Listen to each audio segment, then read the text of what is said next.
मनीषा के गांव जैसे ही पहुंची सीबीआई, वैसे ही घटनास्थल से मिलने लगी ऐसी चीजें जिन्हें देखकर सीबीआई का माथा भी पूरी तरीके से चकरा गया।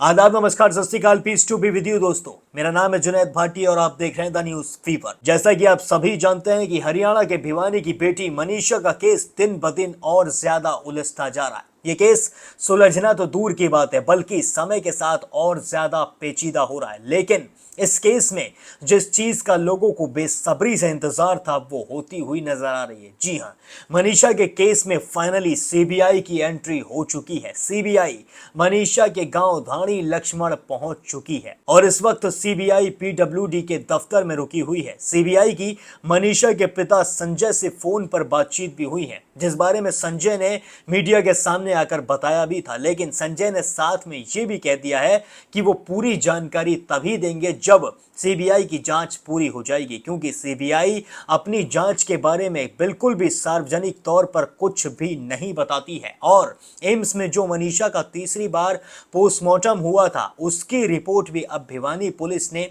सीबीआई को सौंप दी है।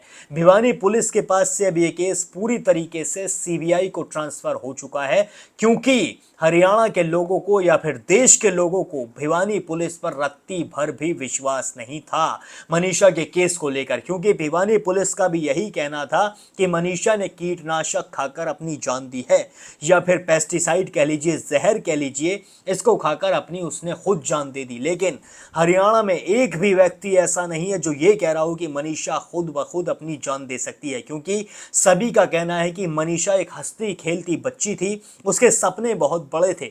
उसे तो बड़े होकर अभी नर्सिंग ऑफिसर भी बनना था, उसके जिंदगी में उसे बहुत कुछ करना था और वो अपनी जान ऐसे नहीं दे सकती है, क्योंकि वो स्कूल में पढ़ाया भी करती थी और अपनी भी पढ़ाई वो घर आकर किया करती थी और वो अपनी सैलरी जोड़ रही थी कॉलेज में एडमिशन लेने के लिए। मनीषा के पिता का कहना है कि मनीषा ने सरकारी कॉलेजों में भी 2 बार ट्राई किया था नर्सिंग ऑफिसर के कोर्स के लिए, बीएससी नर्सिंग के लिए उसने सरकारी कॉलेज में भी एंट्रेंस दिया था। लेकिन एक बार वो 2 नंबर से रह गई तो दूसरी बार मनीषा 5 नंबर से रह गई थी। इसी वजह से इस बार मनीषा के परिवार ने मनीषा का एडमिशन प्राइवेट कॉलेज में कराने का फैसला लिया था। इस बार फसल भी थोड़ी सी अच्छी हुई थी, इसलिए मनीषा के पिता का कहना है कि अगर 50-55 हजार रुपए तक भी लगते हैं तो वो मनीषा का एडमिशन बीएससी नर्सिंग के लिए प्राइवेट कॉलेज में करा देंगे। मनीषा ने कॉलेज चुना आइडियल कॉलेज, और शायद यही मनीषा की सबसे बड़ी जिंदगी की गलती हो गई, क्योंकि आप सभी का भी यही कहना है कि कॉलेज में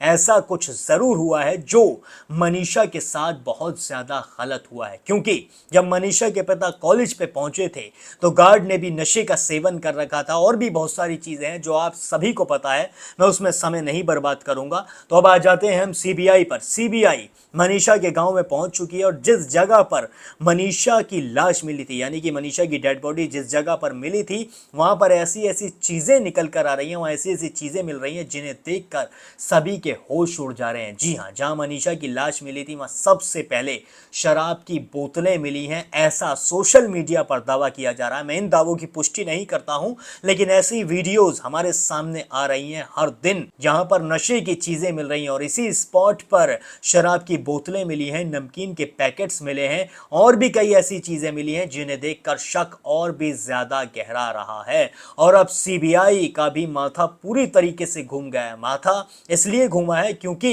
इस जगह से ऐसी चीजें मिल रही हैं जिनकी उम्मीद करना बहुत ज्यादा मुश्किल है। और एक और मुश्किल सामने खड़ी हो गई है सीबीआई के, वो ये है कि जिस जगह पर मनीषा की डेड बॉडी मिली थी वहां से सीबीआई को और ज्यादा सबूत निकालने थे, लेकिन वो सबूत शायद अब सीबीआई नहीं निकाल पाएगी। इसकी जो सबसे बड़ी वजह है वो है बारिश। जी हां, भिवानी में बहुत ज्यादा बारिश है। भिवानी क्या, भारत के बहुत सारे राज्यों में इस वक्त बारिश ने अपना कहर बरसाया हुआ है। इसी वजह से जहां पर मनीषा की डेड बॉडी मिली थी वहां पर बारिश इतनी ज्यादा हुई है कि वहां से सबूत मिटने का खतरा बहुत ज्यादा बढ़ गया है, क्योंकि जो नोट वहां से मिला था उसके लिए भी ये कहना था भिवानी पुलिस का कि ये जो हैंडराइटिंग है ये मनीषा की है। लेकिन यहां पर एक और सवाल खड़ा हो रहा है। जिस वक्त मनीषा की डेड बॉडी मिली थी मौसम तो उस वक्त भी बहुत ज्यादा खराब था, बारिश तो उस वक्त भी थी, और जो मनीषा का नोट जो मिला था ये 2 दिन बाद मिला था, क्योंकि पुलिस का कहना था कि ये 2 दिन बाद मिला है। लेकिन मेरा कहना यह है कि जब बारिश हुई थी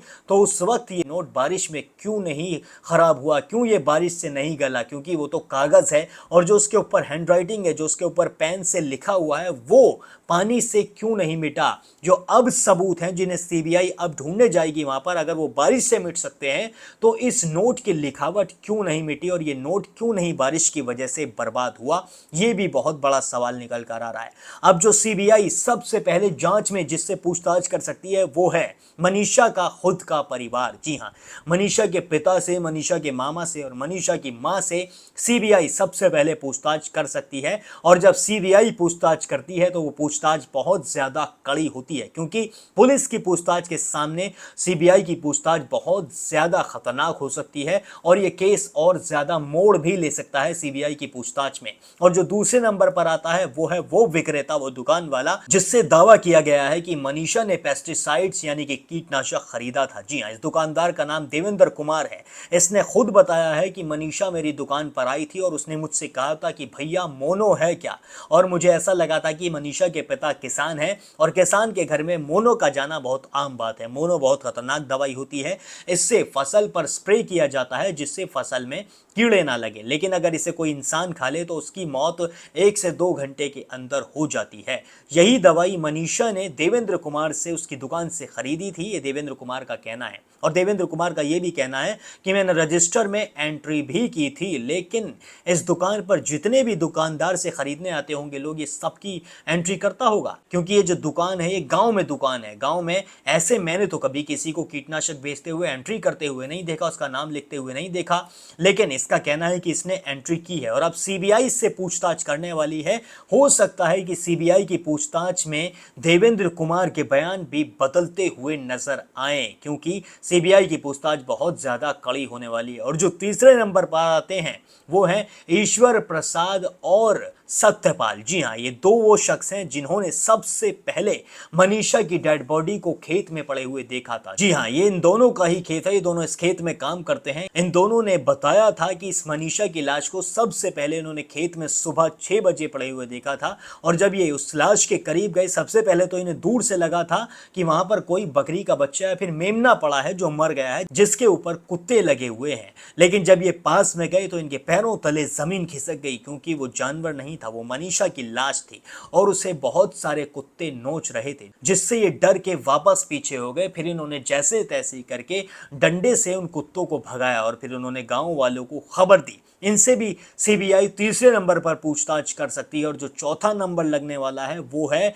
उस स्कूल के डायरेक्टर का जिसमें मनीषा पढ़ाया करती थी। जी हाँ, इस डायरेक्टर से भी पूछताछ हो सकती है, क्योंकि इसका कहना है कि जिस दिन मनीषा की डेड बॉडी मिली है उससे एक दिन पहले मनीषा स्कूल से आधा घंटे लेट निकली थी, जबकि मनीषा डेली स्कूल से वक्त पर निकल जाया करती थी, लेकिन वो उस दिन लेट स्कूल से निकली थी, इसलिए इससे भी बहुत सारी पूछताछ हो सकती है। और जो सबसे ज्यादा पूछताछ होंगी, जो सबसे ज्यादा शक के घेरे में है, जिस पर आप लोगों का भी सबसे ज्यादा शक है, वो है आइडियल कॉलेज। आइडियल कॉलेज के स्टाफ से सीबीआई सबसे तगड़ी तरीके से पूछताछ करेगी, क्योंकि यही मनीषा गई थी, यहीं पर मनीषा को एडमिशन लेना था, और मनीषा का इसी कॉलेज से ना लौटना बहुत संदिग्ध चीज को पैदा कर रहा है। और इस कॉलेज का ये कहना कि मनीषा तो इस कॉलेज में आई ही नहीं थी, ये बहुत ज्यादा शक पैदा कर रहा है। इसलिए सीबीआई इस कॉलेज से भी कड़ी पूछताछ कर सकती है। जबकि मनीषा इसी कॉलेज की बस से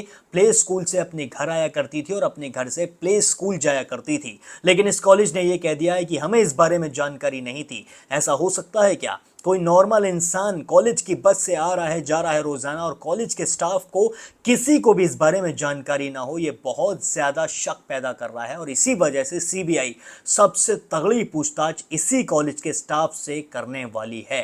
अब आप मुझे कमेंट करके बताएं कि आपको क्या लगता है, सीबीआई इस केस में और क्या क्या निकाल सकती है। है और सीबीआई मनीषा को इंसाफ दिलाने में कामयाब रहेगी या फिर नहीं, मुझे कमेंट सेक्शन में ज़रूर बताएं। और अगर आप चाहते हैं कि मनीषा को जल्द से जल्द इंसाफ मिल सके, मनीषा के केस में जल्द से जल्द जस्टिस सामने आए, अगर मनीषा के साथ सच में कुछ गलत हुआ है तो उसके आरोपी जल्द से जल्द पकड़ लिए जाएं और उन्हें कड़ी से कड़ी सज़ा दी जाए, तो इसलिए कमेंट सेक्शन में जस्टिस फॉर मनीषा ज़रूर लिखें। बाकी और भी सारे अपडेट्स के लिए अभी सब्सक्राइब कर लें द न्यूज़ फीवर।